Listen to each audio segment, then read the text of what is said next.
Hello students, কেমন আছো সবাই? আজকে আমরা শতকরার সেকেন্ড ক্লাসে দশমিক থেকে শতকরা এবং শতকরা থেকে দশমিকে রূপান্তর শিখব। তবে ক্লাস 1-এ আমরা কি পড়েছিলাম? সেখানে আমরা ভগ্নাংশ থেকে শতকরা এবং শতকরা থেকে কি করে ভগ্নাংশে রূপান্তর সেটা শিখেছিলাম। চলো আজকের ক্লাসটা আমরা শুরু করি। সেটা কি? ফার্স্টে তোমাকে যদি ধরো একটা দশমিকে কোনো একটা সংখ্যা দিয়ে দেয়, ধরো 0.2 একটা সংখ্যা দিল দশমিকে, তো এটা বললো শতকরায় কনভার্ট করতে বা রূপান্তর করতে। তাহলে এটা কি ফার্স্টে কি করবে? ভগ্নাংশে রূপান্তর করো। দেখো, দশমিক থেকে ভগ্নাংশে রূপান্তর করতে হলে কি করব? এই দুইটা আছে, দুইটাকে লেখো উপরে, আর দশমিকের জন্য একটা এক দাও নিচে, দশমিকের পরে একটা সংখ্যা আছে, তার মানে একটা শূন্য আসবে। তাহলে হয়ে গেল এটা ভগ্নাংশে। আর ভগ্নাংশ থেকে শতকরায় করতে হলে কি হয়? এটাকে গুণন 100 করব। তাহলে শূন্য দিয়ে শূন্য কাটো, তাহলে কত হবে? 20%। ঠিক আছে? তাহলে দেখো, একই সাথে আমরা দুটো জিনিস শিখছি এখানে। একটা হলো দশমিক থেকে কি করে ভগ্নাংশে রূপান্তর করা হয়, আবার ভগ্নাংশ থেকে কি করে শতকরায় রূপান্তর করা হয়। ঠিক আছে? তো তিনটে জিনিস কিন্তু তোমাকে খুব ক্লিয়ার রাখতে হবে, তা না হলে কিন্তু শতকরার যে পরবর্তীতে যে কোশ্চেনগুলো করব আমরা, সেগুলো কিন্তু পারবে না। তারপর দেখো, যদি শতকরায় থাকে এবং সেখান থেকে বলে যে দশমিকে রূপান্তর করতে, চলো সেটা কি করে করব। ধরো তোমাকে একটা শতকরায় সংখ্যা দিল 30%। ঠিক আছে? তো 30%কে আমরা ভগ্নাংশে কি লিখতে পারি? ভগ্নাংশে হয় 30/100। ঠিক আছে? দেখো, একটু ছোট কাটাকুটিও করা যায়, শূন্য দিয়ে একটা শূন্য কাটো, তাহলে কত হবে? 3/10 হবে। আচ্ছা, 3/10 এইটাকে যদি আমরা ভগ্নাংশ থেকে দশমিকে রূপান্তর করতে হয়, মানে এই ব্যাপারটা এখান থেকে ঠিক তার উল্টো কেসটা, এই ব্যাপারটা হবে। তার মানে একটা একের জন্য একটা দশমিক হবে, একটা শূন্য আছে, তাহলে একটা ঘর হবে এখানে, এই একটা ঘরেই বসবে 3, এখানে বসবে 3, আর সামনে কিছু নেবেন, এখানে একটা 0 দিয়ে দাও, তাহলে উত্তর কি হবে? 0.3। ঠিক আছে? এরকম। চলো কিছু কোশ্চেন করি, তাহলে আমরা আরো জিনিসটা ক্লিয়ার হবে। দেখো, কোশ্চেন নাম্বার 1-এ কি বলেছে? কোশ্চেন নাম্বার 1-এ বলেছে 0.45 কে শতকরায় রূপান্তর করলে কত হবে।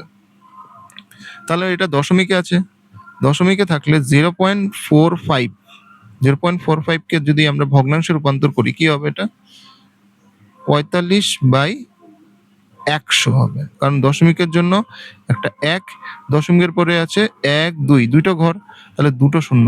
ঠিক আছে? তারপর এটাকে 100 দিয়ে গুণ করে দাও। ভগ্নাংশ থেকে শতকরায় করলে 100 দিয়ে গুণ করি, তাহলে দেখো দুটো শূন্য দুটো শূন্য কাটা, তাহলে কি পড়ে থাকবে? নিচে কিছু পড়ে নেই, মানে এক, মানে এক যদি পড়ে থাকে সেটার কোনো ভ্যালু নেই, তাহলে উত্তর হবে 45%। ঠিক আছে? 45%।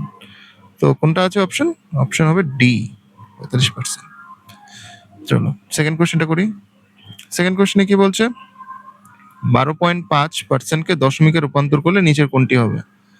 ঠিক আছে, 12.5% আছে এটা। ঠিক আছে? পার্সেন্ট থেকে ভগ্নাংশ করলে কি করতে হয়? আমরা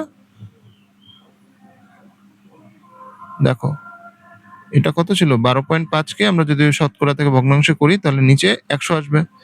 এখন দেখো, দশমিক আছে, এটা দশমিকটাকে ওঠাবো, তাহলে যদি আমি 125 লিখি, নিচে তো 100 ছিলই, তাহলে নিচে আরেকটা 10 আসবে। কেন বলো তো?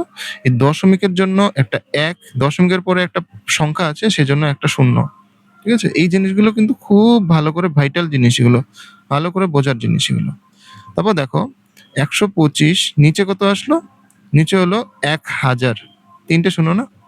বেশ, এখন দেখো, এই 1 এর জন্য একটা দশমিক আসবে, আর কটা শূন্য আছে? তিনটা, তিনটা ঘর বসাও, তিনটা ঘর, তিনটা ঘরের মধ্যেই এই 125টা বসবে, মানে পেছন দিক থেকে বসাবে, 5 2 1।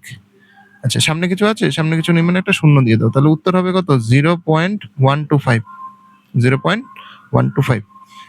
অপশন কোনটা হবে? সি হবে, অপশন সি। ঠিক আছে? চলো পরে থার্ড কোশ্চেনটা দেখি। থার্ড কোশ্চেনটা কি আছে? 0.008 এই সংখ্যাটিকে শতকরায় কত হবে লিখতে হবে। ঠিক আছে? তো এটাকে ফার্স্টে তুমি ভগ্নাংশে রূপান্তর করো এটাকে। তো ভগ্নাংশে রূপান্তর করলে কি হবে? এটা 8 হবে। দশমিকের জন্য একটা এক আসবে, দশমিকের পরে কটা ঘর আছে? 1 2 3, তাহলে তিনটা শূন্য হবে। ঠিক আছে? হয়ে গেল। বেশ, এখন এটাকে শতকরায় রূপান্তর করতে বলেছে, তো ভগ্নাংশ থেকে শতকরায় করতে গেলে কি করতে হয়? গুণন 100 করতে হবে। তো দেখো দুটো শূন্য কাটা, তাহলে কত পড়ে থাকে? 8/10। তো 8/10 মানে কি হবে? 1 আছে, 1 এর জন্য একটা দশমিক, আর একটা শূন্য আছে, তার মানে একটা ঘর হবে। এই একটা ঘরেই 8 বসবে, কিছু নেই সামনে, তার মানে 0 হবে। 0.8 হবে, 0.8%। পার্সেন্ট তো অবশ্যই দিতে হবে যেহেতু শতকরায়, তাহলে সি হবে। বেশ, পরে 4 নাম্বার কোশ্চেনটা, এটা বলেছে 250%, মানে 250%কে দশমিকে রূপান্তর করতে বলছে। তাহলে এটাকে ভগ্নাংশে নাও, 250/100, একটা শূন্য কাটো, তাহলে কত পড়ে থাকে? 25/10। 25/10 মানে কত হবে? 1-এর জন্য একটা দশমিক আসবে, শূন্য আছে একটা, তার মানে একটা ঘর হবে। এখন 25কে বসাতে হবে এমন করে পেছন দিক থেকে, মানে ফার্স্টে হবে 5, পরে সামনে কিছু নেই, মানে এখানে হবে 2, তার মানে কত হবে? 2.5। তা 2.5 যেটা হবে সেটাই হবে উত্তর। তাহলে 2.5 আসে অপশন ডি তে। ওকে, এভাবে একটু খুব সাবধানে অঙ্কগুলো করতে হবে। তারপরে 5 নাম্বার কোশ্চেনটা, 1.2 কে শতকরায় প্রকাশ করলে কত হবে?